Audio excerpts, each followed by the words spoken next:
Now, 15 minutes past 11. As you know, on January the 2nd, I signed up with Elsa Jones to change my life, really, was what it was supposed to be about. allnewtom.com was the blog, I think was the blog name. Newstalk.ie if you want to read it, as simple as that. We picked a weight of 11 stone 6. We went down, I followed all of Elsa, or as reasonably as I could, all of Elsa's advice on nutrition. I have to say it was a very interesting and intriguing time. And Elsa joins us now. Elsa, good morning. Good morning. I'm afraid I've already kind of done the reveal, because on Friday morning I weighed myself and I was 11 stone 6. So you reached your goal? Yeah, I did. Yay! And I have to say, you didn't think that was going to happen, did you? When I remember you were kind of saying to me, no, go 11 stone 8, Tom, go 11 stone 8. And I was saying I'd really be happier if I got 11 stone 6. Yeah, I did. From 12 and a quarter, by the way, just in case you're wondering. So that's, you lost 11 pounds in just under 4 weeks. Yeah. So, I mean, that's a pretty big target. So I'm very impressed. Yeah, I thought maybe you might get down close to it. Yeah. But I didn't think I wasn't sure you were going to get down exactly to 11.6. When I got down towards the end, I could feel my determination wavering. But just in the last week, I just thought, I'm so close to this, I have to do it. And I buckled down again. I was delighted. And on Friday, I had to do a thing which was on TV. And I just, for the first time in ages, was sitting there and not thinking about trying to hold in my stomach or anything like that. You know, I've been honest. You look good. Not thinking about wearing a very loose very, shirt very svelte. or anything. Yes, it's great. It's a great feeling. Are you pleased with yourself? Absolutely delighted with it. I'm thrilled for you now, I have to say, and I do actually a bit proud as well, I have to say. Thank you. I am now moving into the nervous phase, because we were talking with the TV3 are doing something at lunchtimes on their lunchtime show. A phrase they were saying is that you can gain a pound a week without even noticing it. I mean, that means in 4 weeks' time, half the good you can gain a pound in a day. In 2 weeks, in 2 months' time, you could be right back where I began. Really, though, after all I wouldn't call it misery, but after all the hard efforts, I'd really hate to throw it away at this point. How am I going to maintain this? How am I going to be this weight next December? Well, what I think the most important thing is to try and follow the 80-20 rule. Okay. In other words, 80% of the time, stick to your diet, so to speak. Yeah. When I say diet, I'm just using that term. Do you know careful what I mean? eating. In other words, stick to your nutrition. Mindful. Yeah, be mindful. Stick to the old nutrition principles that we talked about. If you stick to them 80% of the time, you will maintain your weight. Now, I will stress, if somebody's trying to lose weight, doing it 80% of the time, they probably won't lose weight. Because you've lost your weight and now you're trying to maintain it. If you do a certain amount of exercise, and you follow the nutrition principles 80%, I'm confident you will maintain your weight. And weigh yourself once a week. I think it's really important to weigh yourself once a week, because what happens is, if we don't do that, it's so easy for I think it really takes about 5 pounds before we actually notice it. And I'd say even more so with men, because I think with women, we kind of tend to get into slinkier things, so we might notice it a little bit sooner. Yeah. And maybe men don't inspect themselves quite as much as we do. But I do think you could easily put on 4 or 5 pounds and not notice it. And then at that stage, if you hop onto the scales and you realise you've practically undone all you've done, you get really, really demotivated. So forcing yourself to weigh yourself every week, it just forces you to acknowledge as well if you have put on a couple of pounds. Would you get away with your 80-20 rule of kind of living virtuously, is the word I would use to describe it, Monday to Friday, and then just letting they're not going mad at the weekend, but just having your glass of wine, having a beer, eating out, that kind of stuff? Most people can. Most people can do that, particularly if they do some exercise. Okay, the exercise has been a disaster. I'll be completely honest. And Ruth Field is tweeting me to try and get me out running. And I'm nearly lying to her at this stage. All right. Did it. Haven't. Good job she doesn't live in Ireland. Yeah, it was brutal last week. I had a cold and I didn't feel like going out on Tuesday. Yesterday, you saw how miserable it was. I thought, there's no way in God's earth I'm going out running in that. Yeah. So I'm going to really try and get that going. Maybe the target of running every day just isn't realistic for you. Maybe you should set yourself a target that's more achievable, like, for example, 3 times a week. Yeah. I think sometimes when we set ourselves unrealistic targets, whether it be with weight, whether it be with exercise, exercise, then we kind of tend to go, listen, I'm never going to be able to do this, forget it.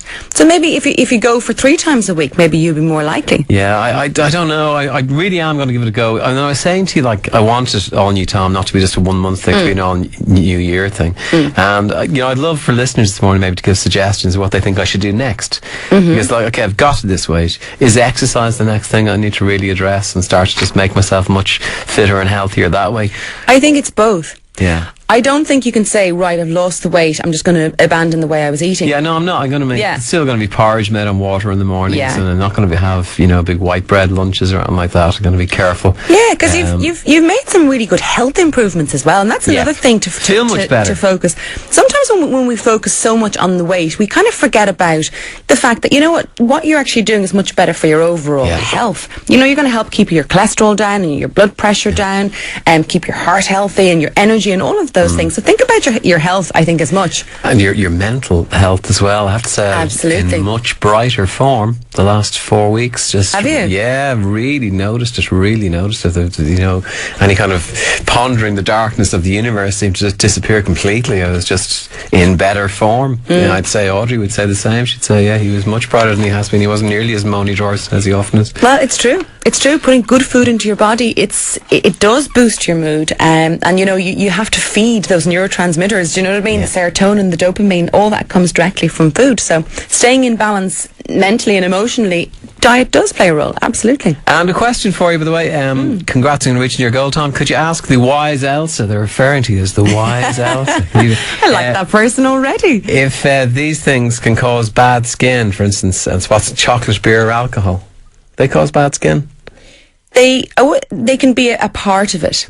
I think with skin, there's usually a number of elements that go on. Is it a male or a female? Doesn't say. Okay. I think male. Is it? Okay. I think so, yeah. With women, a lot of the time, it can be hormonal. Yeah.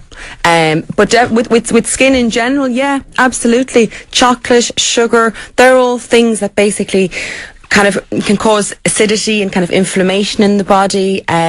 Yeah. For sure, they can definitely. Right. Alcohol is a big one for our skin, because you have to remember it's the liver that's the the detox pathway for the skin. So if your liver's bunged up with alcohol and lots of bad food, your skin will pay the price. I'll publish the 10 golden rules. I'll put them up on my blog, but you haven't been near the blog since Friday. It's great, even though I'm having the good life. But just some of the things you're saying, the 80-20 rule, I think it makes great sense to me, because there's nothing worse than feeling you're never able to enjoy yourself. Yeah. And to be able to have wine and potatoes and other stuff is great. Do you remind yourself every day what slim means to you? Do you think? Yeah, I think you need to remind yourself every day what being slim means to you, right? So figure out for you, what are the advantages of being slim? Right, so let's say, for example, it might be I get to wear my favourite jeans. Yeah. I look younger.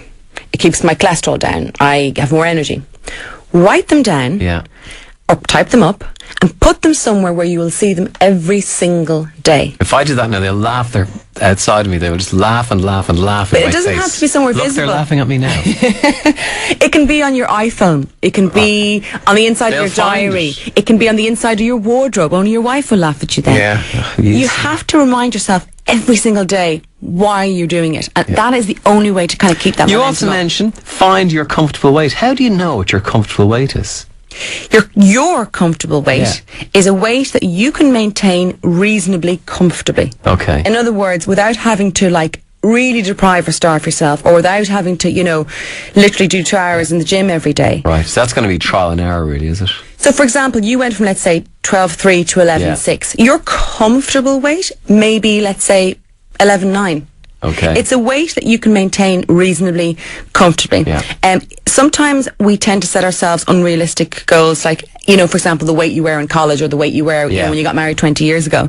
And your metabolism it slows down as you get older. So if you set the bar too high, I think then you make life miserable. Yeah, exactly. Weigh yourself weekly. That's a big thing. Yeah. Say it's not going to happen. This is really being very decisive when you're thinking of, will I eat something? It's just tell yourself straight off, not going to happen. We had a moment of that last night. Finished dinner. There was a big tray of the uneaten roast potatoes. What did I do with them? I put them in the bin. Wow, well done. Nicely. My work here is done. Looked at them and said, not going to happen. Not going to happen. What do you make of that now? The reason why That's I say what you need to do that. The not going to happen thing is, right, when we have a craving basically, and you really think you have that internal argument with yourself. Let's say you go into a cafe and you see a slice of carrot cake and you're like, oh my God, I really want that carrot cake. And then you go, but I really shouldn't. Oh, but I really want it. Oh God, but I really shouldn't, right? That internal argument, that creates a lot of tension in the body. And often we are tempted to relieve this tension and uncomfortable feeling by just giving in and saying, oh, listen, I'll just have it, to make ourselves feel kind of calm again. But what we have to remember is, just as choosing to eat, choosing not to eat straight away can also relieve tension. So in other words, a craving starts to diminish. Made the decision. The minute you say, the minute you decide you're absolutely not going to eat, tension dissipates. the tension disappears. Very good. So just practice saying, not going to happen, and just move on. Very good. Another one there you're saying is to remind yourself, and this I think is really important for people to know, that the vast majority of people really have to watch what they eat and exercise. So if you do have any kind of sense of looking around at TV and stuff and thinking they can eat what they want, that's like the baby that sleeps all night. It doesn't exist. Exactly. It's just a lie and a myth. Absolutely. That, you know, we're all in this position. We're all prone to eat too much, and we all have to do something about it. That's the thing, because if you go around thinking, feeling hard done by, or feeling it's not fair, you pick the one friend, for example, who can eat whatever they want and still stay slim. You're right. The vast majority of us have to watch what we eat. We have to be exercised in order to stay slim. So, feeling kind of hard done by, or think, oh, it's not fair that I have to watch what I eat all the time, it's not going to get you anywhere. You have two choices. You can either, feel sorry for yourself, give up and never reach your goal, or you can just sympathise with yourself and get on with it. Angelina Jolie hasn't eaten in 3 weeks, as far as we can make out, judging for her outfit the other night. Right, I'm going to post them on my blog, but Elsa, thank you very much for all the help. Happy days. Thank you. Isn't it great to be celebrating this and not to say I'm after gaining 3 stone? Yay. I'm 13 stone now. What was that about? And the shirt I was wearing on Saturday night actually had the word skinny on it. Can you believe it? Skinny. I love the way you last email you sent me signed off. I have to just share this with people. T. Not T for Tom, T for thin. That's right. I have to enjoy this moment while I can. It may not last. Elsa, thank you very much. If you think that you can, do it yourself, sign up and you'll see it on my blog on newstalk.ie. Literally, it's like a diagram of what I ate. And also, go for all your suggestions to Elsa Jones. Elsa Jones Nutrition.ie. For all your suggestions on breakfasts and lunches and the whole 9 yards. Absolutely wonderful website.